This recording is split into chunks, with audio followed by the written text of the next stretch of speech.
Next, we have two incredible speakers. One is intelligent and hardworking. The other one is apparently stupid and does no work. That's what they said. I should actually introduce them. You work it out yourself afterwards. Let's see what happens. No, I'm joking, guys. I mean, really, at the end of the day, I've known Henk for 10, 15 years. And I've seen some of his stuff at Samurai. He's an incredible speaker. He's got an incredible mind. I love spending some time with him because I get so much value out of what Henk has to say. His topic is making advertising more appealing, accessible, and actionable. Henk is a co-founder and managing partner of Columinate. We work with Columinate, and it's actually been a pleasure. And then pronouncing it right, Amon, is that correct? Yes. So, yeah, there we go. Amon actually, in fact, Columinate, at the end of the day, has won 4 best papers at Samurai. Henk, Amon, and 2 other staff members. I think that's absolutely fantastic. So without further ado, go for it. Thanks, Oresti. I always find going after a very positive introduction quite intimidating. I wish I'm the lazy one that he was referring to. So let's just see if I can get this set up properly. So Oresti's was a bit lower, as you can imagine. Firstly, thanks for coming back after lunch. You could have spent the afternoon on the beach, at the spa. Instead, you decided to come and listen to Amon and I, which is a weird choice, but thank you. The topic of our presentation today is advertising effectiveness. So I'll start with a question. What percentage of advertising, let's make it specific, in South Africa, to make it even more specific, in banking, is effective? Anyone?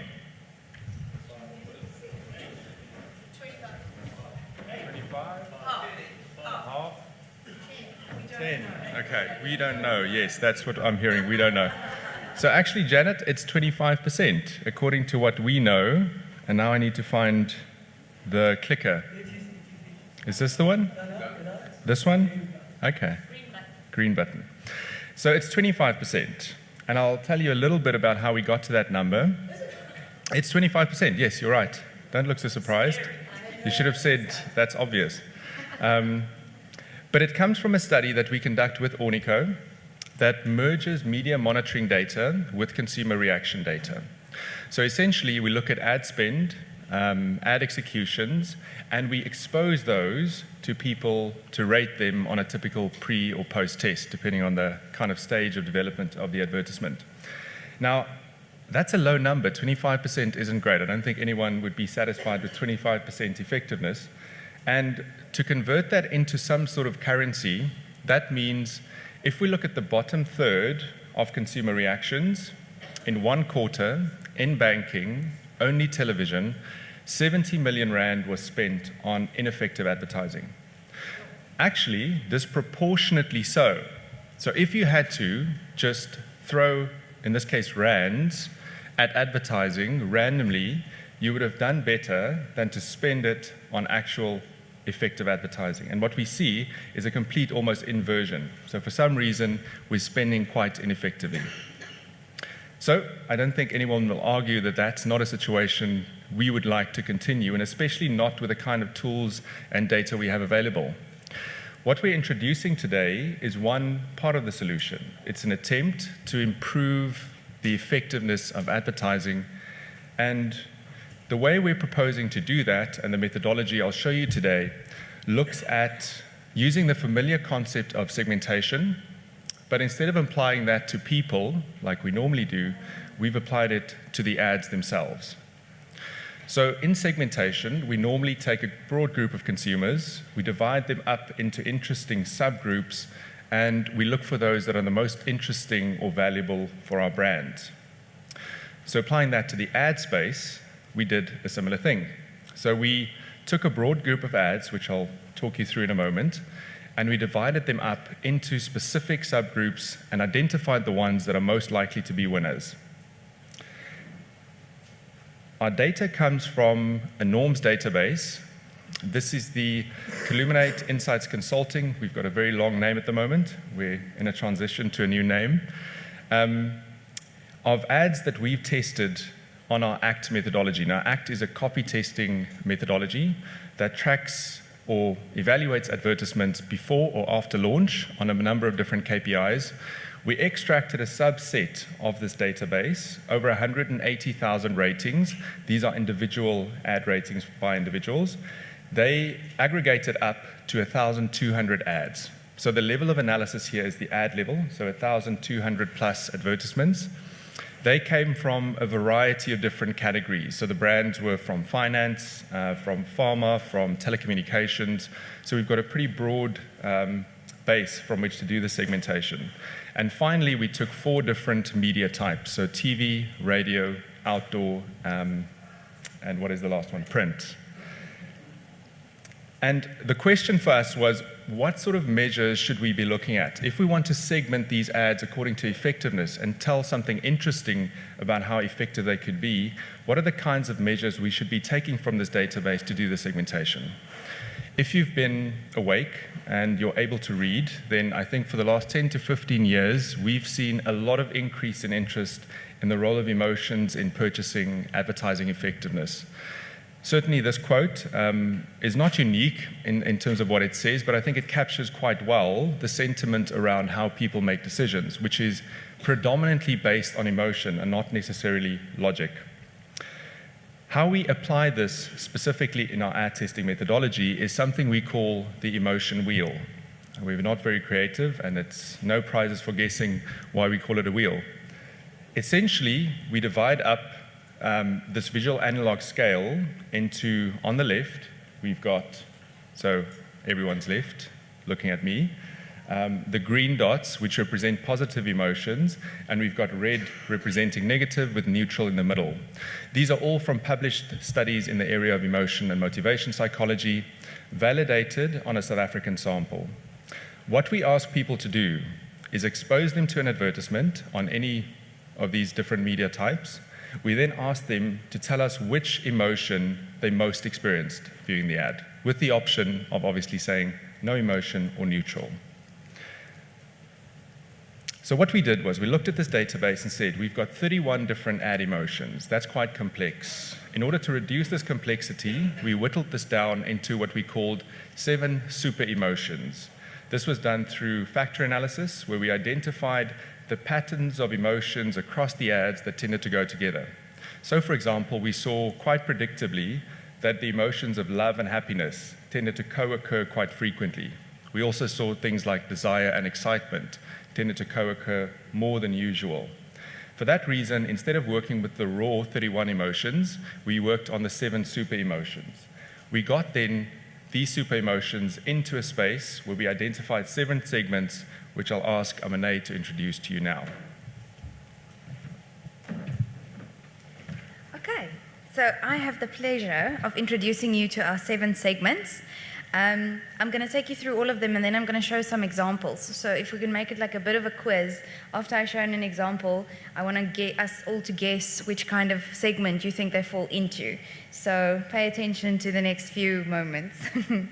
The first one we've identified is characterized by the fact that it evokes mostly emotions of happiness as well as love.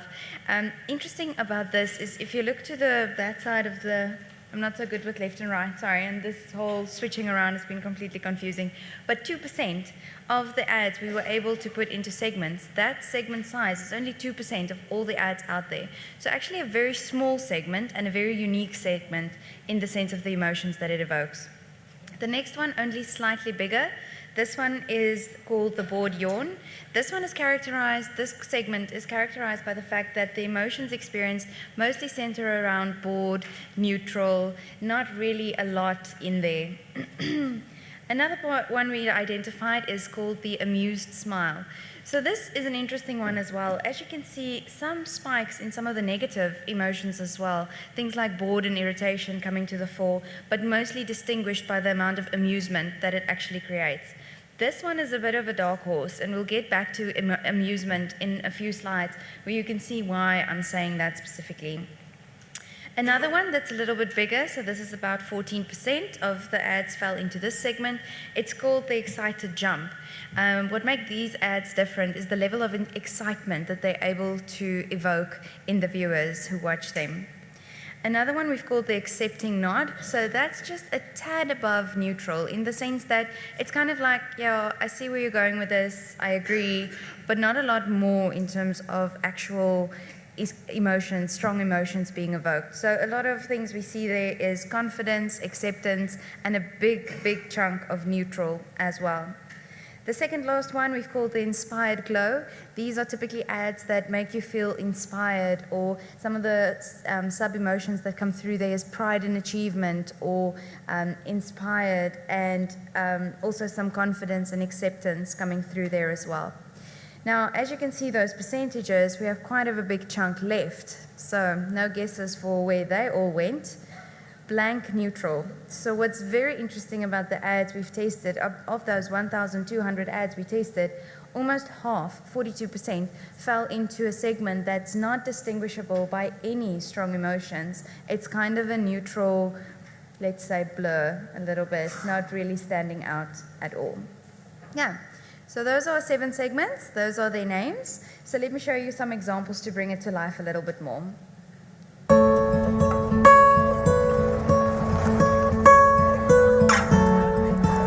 When the night has come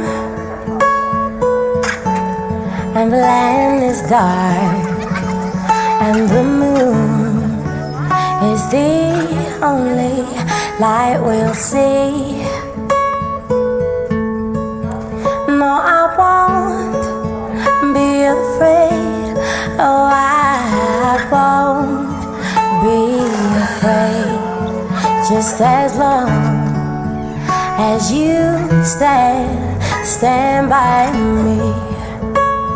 So darling, darling, stand by me. Whoa, stand by me. Whoa, stand now. Stand by me. Stand by me. And darling, darling, stand by me. Whoa, stand by me. Whoa, stand now. Stand by me. Stand by me. Stand by me. I'm loving it. Anyone want to venture a guess? Yes? Well done. And then for a bonus point question, did everyone pick up the fact that they're brother and sister? Yes. Okay, it took me about 3 viewings to figure that out. I thought they were like childhood friends. Anyway, okay, so this is definitely an example of the delightful HUD. Let's go to another one. This is from a radio ad. The Carry app, powered by Nedbank, is the new school way to pay for your kids' ad hoc school activities. As a teacher, you live in an environment of change, real change, not small change. That's where the new Carry mobile app comes in. Whether it's fundraising for the school, reminding parents about upcoming outings, or collecting payments, Carry helps you take control. Parents can make quick, safe, and easy payments on the app. It means less admin and small change for teachers to worry about. Link your school today. Go to carry.co.za. That's KARRI.co.za. Anyone else counting the seconds until it's finished? Well done, well done. Here's another one. Let's see if we can keep up this good trend. Hello. We at Dial Direct are working very hard to make insurance a lot less like a tourist ordering a Happy Meal in Viladazi Street. You misunderstand the language in your policy and you could be in for quite a surprise when you claim. At Dial Direct, we have online chat and dedicated agents to help you understand exactly what you're getting. So dial us today and take the unsure out of insure. Dial Direct. Where's my walkie-talkie? I want my toy. And? Well done, well done. Here's another example. This time we've got print. and a radio. So there's the print so long to get you going, and then here comes the radio clip. This is what 100% house party sounds like. And this is how much data it will cost you. 0% data used, 100% music to your ears. Get free Me 2 gig with lit music from Telkom for $149 per month and get unlimited music, free WhatsApp and free calls. T's and C's apply. Visit a Telkom store or telkom.coza. Switch to the best data provider. Switch to Telkom. And? Okay, you can see that. In this case, we labeled them as excited with the idea of creating a bit of excitement. Interestingly, in this segment, most of the ads come from summer campaigns across different industries. And the example with the sport is really to kind of have a metaphor for that kind of excitement that can be created by sporting events. Just mentioning the IPL just now had a little bit of a buzz in the room. And that's kind of the metaphor that we're going for here. Here's another one. So this is print only. This specific category is kind of categorized by these kind of segment, this kind of ad. Any guesses? Okay, so this one is actually your accepting nod. You can see the link in a pharmaceuticals context where you want your ad to kind of evoke an accepting, confident reaction from your consumers because it kind of shows you the medicine will work and you're trusting the effects promised in the ad. Another quick one, let's see if we can guess. We've come a long, long way together through the hard times and the good. You're so real, so fun. I'm so glad you're mine. I'm the bride. Come on, drive it up.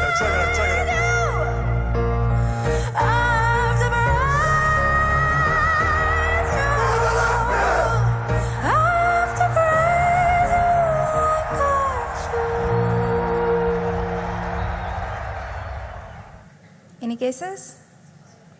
Well done, well done. It's interesting how those with very weak kind of emotions are much more difficult to distinguish, where the really strong ones are very easy to distinguish. So, absolutely right. And then the final example, this is from a print and a out of home, so outdoor, mostly from the financial sector that we see these kinds of ads, and the only one that's left, so neutral. Very bland, very neutral. Cool. Henk is now going to take you through some of the other interesting things we found when we dive deeper into these different segments and how they typically behave. What?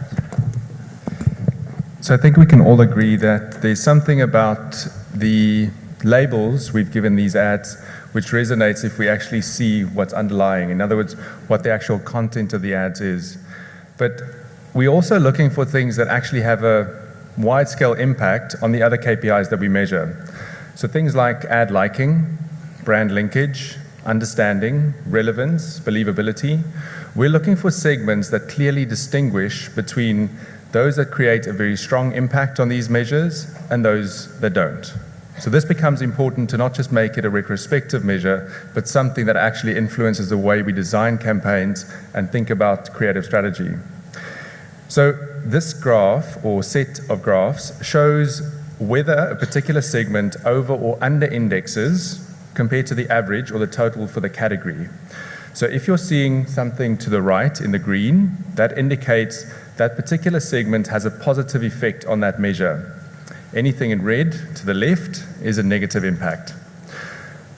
If you look at the top, the things that we expect to be the case are certainly so. So delightful hug over indexes on all the measures of liking, brand linkage, and so on. We also see that boredom is not exactly going to get you very far on these measures, so all of those are negative. But things become quite interesting and perhaps contradictory to this intuition once we look at things like amusement. So amusement, instead of on face value creating positive associations with things like liking, brand linkage, understanding, in fact inverts that in several cases. So if we look at brand linkage, for example, you actually get penalized for doing amusing ads. A similar thing actually we see in inspiration. Inspiration at face value seems to be quite a desirable thing to create, but in fact we don't see it translating into very strong effects in other measures. So I think remarkable that looking at the ads simply as positive or negative doesn't provide as much food for thought and as many actions as we actually see from looking deeper into the emotion specifically. They also give us very different views if we look at different media types. So the two things that stand out if we compare television, radio, print, and billboard, I think the two bars that really jump out are the fact that for radio and billboard, or out of home, we see a lot of neutrality. Perhaps this is expected, but by the same token, there's no absence in any of the categories, any of the media types of the emotions. In other words, it's possible to create the kinds of emotions we're talking about in any medium. I think encouragingly for something like print, there's also over-indexing on love and happiness, surprisingly perhaps. So it's not just the case that that television, which we all would expect, you're able to create these emotions. Certainly for inspiration and excitement, we do see over-indexing there, but all different media types tend to deliver all segments, perhaps not equally so. The other thing that's quite interesting is if we compare different categories, certainly we would expect to see changes there, and that's exactly what we find. Consumer goods tends to have the most delightful hug kind of advertisement, so the most love and happiness. We see also over-indexing for the insurance category in inspiration, and if you're in South Africa, you've definitely seen those, let's call them attempts at inspiring consumers with insurance and investment advice. The banking and telecommunications sector, unfortunately, has a lot of neutrality, so a lot of non-emotions pulling through.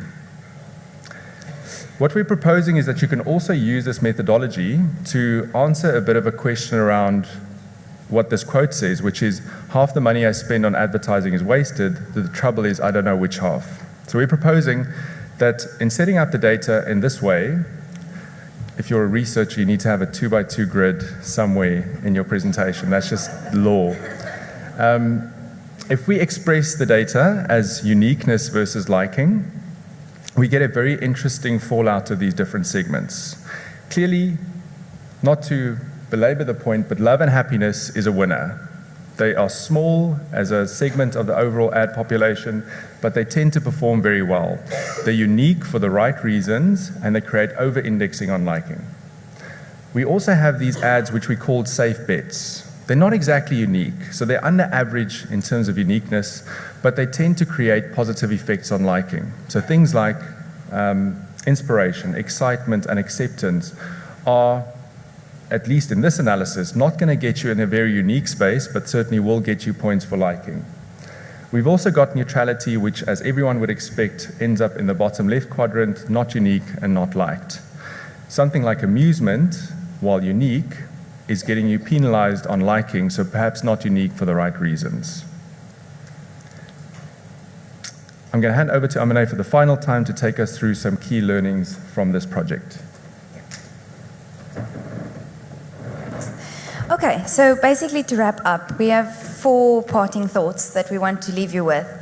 So the first one is actually on a positive note to say that there's a lot of opportunity for differentiation, to really get bang for your buck, to switch those percentages we discussed at the beginning in a more positive way and actually making sure the ads we're spending money on is as effective as possible.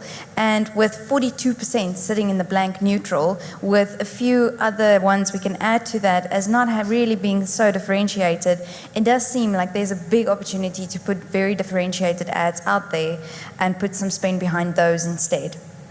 Another parting thought is the fact that amusement can be really tricky. What we typically see with ads in this space is, like Henk showed, it doesn't really impact the key metrics in a significant way. It's also very difficult to be funny to all audiences. So typically it's very polarizing in the fact that it creates either boredom or amusement, but it's never a consistent across the entire segment. So putting out as amusement as the key goal is a very, very tricky one. And that kind of alludes to the bigger picture issue here, that ads aren't always what they seem. A seemingly positive, happy, funny ad doesn't necessarily translate into impact as one would expect. And then finally, emotions. So the importance of emotions, as Henk mentioned, widely known, and definitely something that needs to be taken into account with pre-testing, post-testing, and really understanding the impact of emotion, because it can have various different impact on the final outcome of the ad. So just quickly looking at some next steps. So what does this model mean for us going forward? So in the first case, it allows us to reclassify any new ads that we're testing, either pre or post-launch, in the sense that we can now group them along with their segment and gain some learnings from other examples in the category, use the database we have to leverage learnings and really allow for a new way of classifying the ads that we test. And secondly, also for creative planning. So really to partner with the creative agencies to say, if your goal is to make a delightful hug kind of ad, what kind of emotions do you have to evoke? What can be learned from past experiences? What is the key goal here? And what can we predict in terms of a possible outcome? Would love to hear your thoughts in any follow-up conversations. Thank you for your time. Oh, that was fantastic, guys, especially after lunch. Kept us going. What an amazing presentation. Thank you.